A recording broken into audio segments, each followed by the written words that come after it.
The movie opens up to a CIA spy named Matt. We can see him all dressed up in a suit, as he awaits his next mission. On the other hand, his partner, Emily, is seen worried as she fears that she might actually be pregnant. After a call from their agency, the two head on to a kids' party, where they are to meet their next target. They are to disguise as two French couples, while in search of their main threat, Balthazar Gore. Chuck, the leader of the operation, explains that Gore is one of the most dangerous terrorists in Eastern Europe, former KGB, and now head of the Volka.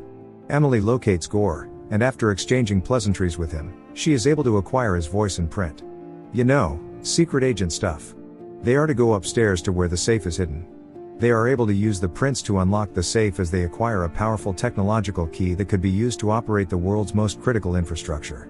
Just then the alarm goes off, as some of God's men come in to fight off Matt and Emily, but you know secret agents always win the battle.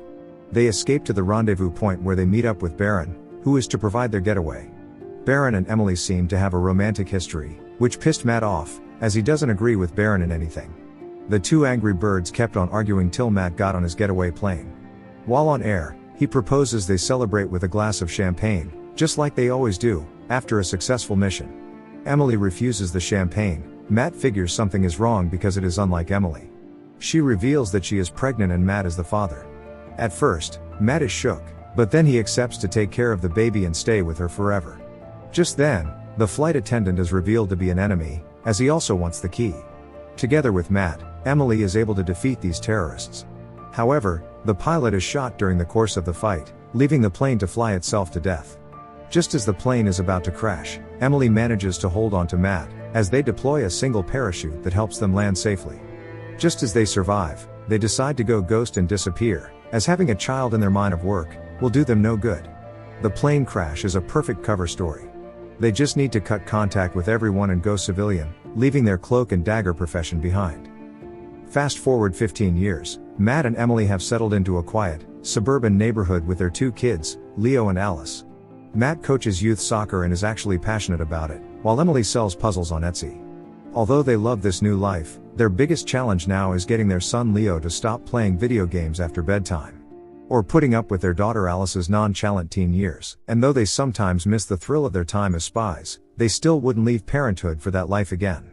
While taking the kids to school, Emily tries to connect with Alice, but Alice feels too grown to have fun with her mother. She refuses a movie night, saying she needs to study with her friend Annalise. Leo, on the other hand, is a perfectionist when it comes to health measures. He loves keeping track of his health. Later that night, Emily vents her frustration to Alexa, the iRobot. Just then a notification pops up on Alice's laptop, so Emily goes over to take a look. She comes across some text from Alice's school lover, and then suddenly realizes that Alice isn't studying at Annalise's place. She tries to find the password to the laptop, but all to no avail. Emily finally gets in and then discovers that Alice had gone to a party in some kind of club.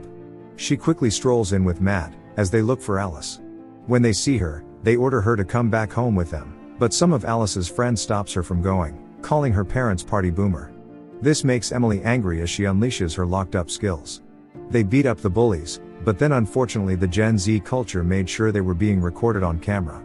On their way back, they scold Alice for using a fake ID to get into the club, but Alice claps back, saying most of the things they do or say make her wonder who they truly are. Emily goes back inside, feeling all alive as she fantasizes about going back to her previous life. Matt calms her down, reminding her of the path they chose 15 years ago. The next morning, the doorbell rings and Matt is shocked to see Chuck on his front door. After exchanging pleasantries, Chuck shows them the viral video of them wrecking a party, revealing how he was able to locate them. He warns them that it won't be too long before their enemies come in crawling. Emily feels they have no business with anyone now because 15 years is a long time ago.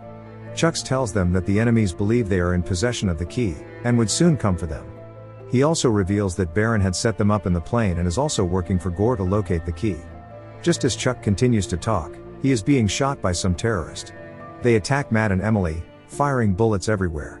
The couples devise a plan to distract the shooters and then escape with their mini car. They are lucky enough to escape, but they are engaged in a hot pursuit. Matt reveals that he did take the keys because he didn't want the key falling into the wrong hands. He had hidden it in her mother's house in England. He planned to use the key as a leverage for immunity. Emily scolds him for lying about it for 15 years and hiding it at her psycho mom's house. The couple manages to evade the terrorist chase. Matt uses a Diet Coke and Mentors to cause a fatal accident that enables the duo to escape. They rush over to their children's school, where they are told that they will be traveling to England to visit their grandmother. The children are shocked to find out that they do have a grandmother. Alice confronts her mum for not being straightforward with them. While on the plane, Emily tries to tell the kids about everything, but Matt stops her saying, "This isn't the time." They arrive in England, where they use fake passports to get by. The police attendant notices them and then calls the Baron and the CIA. While on a bus, they are being followed by one of Gore's men. Baron identifies them as the suspects and then orders his men to go after them, as they aren't invisible because of their kids. Meanwhile, Matt had hijacked a car, as they drive to their grandmother's place.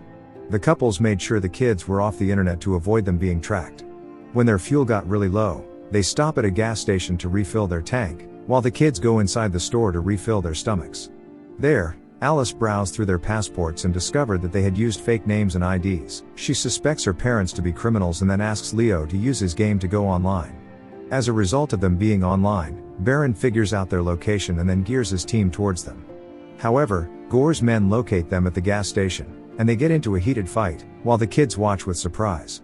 They are able to defeat the bad guys, as Emily drives the kids out of the station while avoiding constant interrogation from Alice.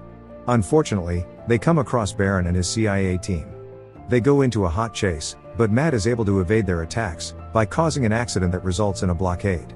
After the whole incident, the couples come out clean to Alice and Leo. They reveal that they are spies and used to work for the CIA. The kids are amazed that their parents were cool enough to be spies. Emily promises to take care of them in the course of their mission. Just then Matthew learns that Leo has an internet connection.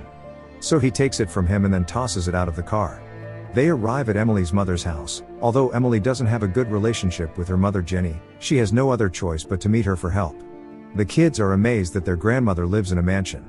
After introducing them to Jenny, she seems to be a little bit hostile, but yet welcoming.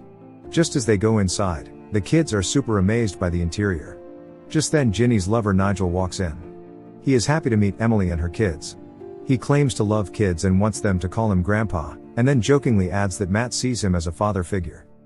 On the other hand, Baron and his partner had just located Matt and Emily. They figure out that she is staying at Ginny's Curtis place, a retired and fierce MI6. Back at the mansion, Nigel shows the kids around. He takes them to his personal office, where he tries to impress them with cool stuff, including a bulletproof umbrella.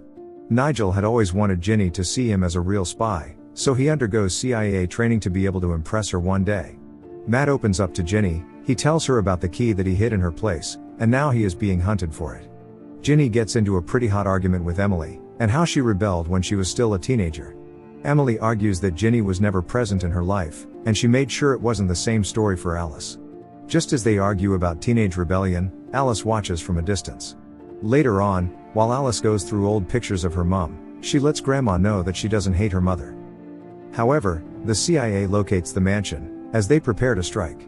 On the other hand, Matt takes Emily to where he hid the key. After retrieving the key, he shows her a letter of apology he had written 15 years ago also.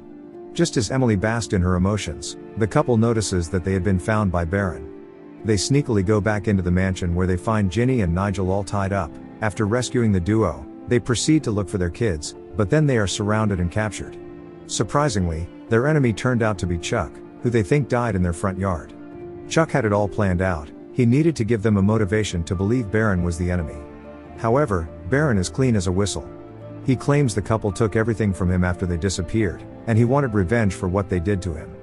Baron takes the key, while his hacker confirms it to be authentic. Ginny, on the other hand, attacks a team that kept her hostage. Nigel watches in awe, as she effortlessly beats up the security personnel. As a result of the distraction, Matt and Emily step up and try to attack Chuck's men. But then he kidnaps their children, promising to return them safely, if they don't inform the authorities. After Chuck and his men had gone, they do a security camera sweep, to find out any clue on the whereabouts of Alice and Leo. Just then, Matt noticed that Leo had his thumb ring on. It is a fitness tracker, equipped with a GPS. So they track down Leo and find out they were taken to Tate Modern in London, for a black tie event. Which means Chuck wants to place the key on auction. The couple prepares as they head over to Tate Modern to rescue their children. Meanwhile, Chuck brings his buyers to a place where they can have a clearer view of the city. There, with the help of his partner and the key, he is able to show the magical infrastructural ability of the key. The key could operate on any infrastructural building, including the barrier to the Atlantic Ocean. Matt and Emily figure that Chuck would be showing his buyers a demo of the key, so they rush to stop him. They mercilessly beat up Chuck's men as they come across Baron and his team. Baron lets them know that he isn't there to arrest them, because he knows they aren't trying to sell the key, but rather he is after Chuck. Together, they interrupt the bidding process, as Chuck runs away. The couple goes after Chuck as they plan to rescue their children, but then they are crossed by Gore's men. Luckily, Ginny comes in prepared as she uses her sniper to scare the mercenaries. They become afraid and surrender, so Matt and Emily hijack their bikes, but then they get into a pretty hot pursuit. After evading all attacks, Emily is able to find a boat, and she chases after Chuck on water.